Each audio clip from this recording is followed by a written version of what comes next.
بسم اللہ الرحمن الرحیم۔ انتہائی عزیز دوستوں، بھائیوں، بہنوں، آج ہم جس مقصد کے لیے یہاں جمع ہوئے ہیں وہ ایک یاد ہے جس کو آج ہم تازہ کرنے کی ایک بار پھر جدوجہد کا حصہ بنے ہوئے ہیں، اور وہ یاد ہے اس خطہ بے نظیر کی جسے کشمیر کہا جاتا ہے۔ وہ خطہ جو کئی برس سے بھارت کے غاصبانہ قبضے اور بھارتی استحصال کا شکار ہے۔ آج سے چند سال پہلے 5 اگست کو بھارت نے اپنے آئین میں ترمیم کر کے کشمیر کے علاقے کا متنازعہ حیثیت کو ختم کر کے اس کو اپنی ریاست کا حصہ بنایا۔ بین الاقوامی قوانین کی خلاف ورزی کرتے ہوئے، انسانی اخلاقی اقدار کی خلاف ورزی کرتے ہوئے، انسانی حقوق کی خلاف ورزی کرتے ہوئے بھارت نے یہ اقدام اٹھایا۔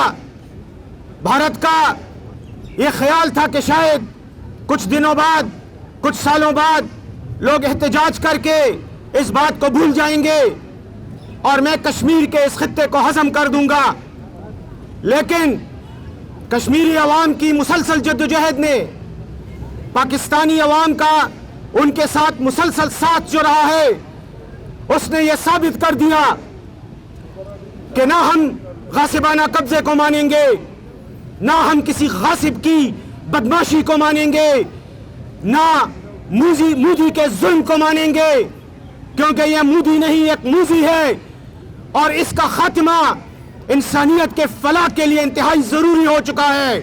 یہ وہ شخص ہے جو ذہنی پاگل ہے، جو یہ سمجھتا ہے کہ ہندوتوا کے نظریے کو یہ بر صغیر پاک و ہند پر مسلط کر کے شاید ہندوستان کی اور ہندوؤں کی تاریخ میں اپنا نام امر کر دے گا۔ اس بے وقوف کو میں یہ بتانا چاہتا ہوں کہ مسلمان کبھی بھی غاصب کے سامنے جھکتا نہیں ہے، کبھی بھی ظالم کے سامنے جھکتا نہیں ہے۔ ہم کمزور ضرور ہو سکتے ہیں، ہم وقتی طور پر مغلوب ضرور ہو سکتے ہیں، لیکن آج تک ہماری تاریخ شاہد ہے کہ وقت آنے پر ہم نے اپنے ظالم کو، ہم نے اپنے غاصب کو ہمیشہ گریبان سے پکڑ کر قبر کی مٹی میں دفنایا ہے، اور مودی، تیرے اور تیرے ساتھیوں کا یہی انجام ہونا ہے۔ یہ تاریخ کوئی اتنی پرانی نہیں ہے۔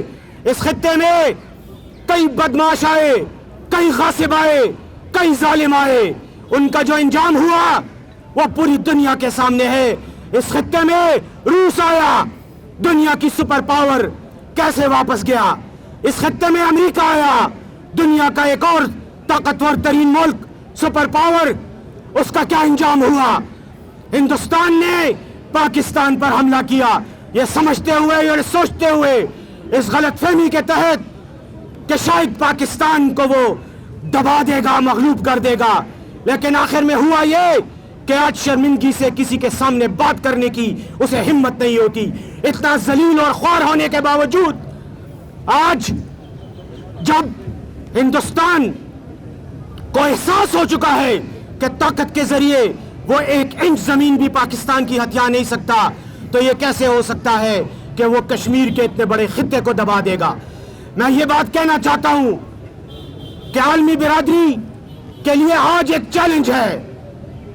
عالمی برادری کو یہ سوچنا چاہیے، اقوام متحدہ کو یہ سوچنا چاہیے، دنیا کے اقوام کی قسمت کے فیصلے کرنے والوں کو آج یہ سوچنا چاہیے کہ 6 سال سے تمہارے ضمیر کو جھنجھوڑا جا رہا ہے۔ کشمیر کی مائیں، کشمیر کی بہنیں، کشمیر کی بیٹیاں سری نگر، بارہمولہ، پہلگام اور ایک ایک خطے سے تمہیں آوازیں دے رہی ہیں۔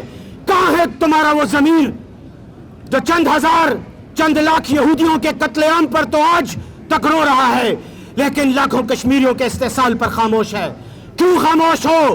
یا تو تم بے ضمیر ہو، یا تو تم منافق ہو، اور یا پھر تمہارے کان اور آنکھیں بند ہیں اور تمہیں نظر نہیں آتا، اور یا پھر دوسری بات یہ ہے کہ تم ظالم اور غاصب کا ساتھ دے رہے ہو۔ تو اگر یہ بات ہے تو ٹھیک ہے، ہم بھی یہ بات نہیں بھولیں گے۔ کشمیر کی جدوجہد جاری ہے، انشاءاللہ جاری رہے گی،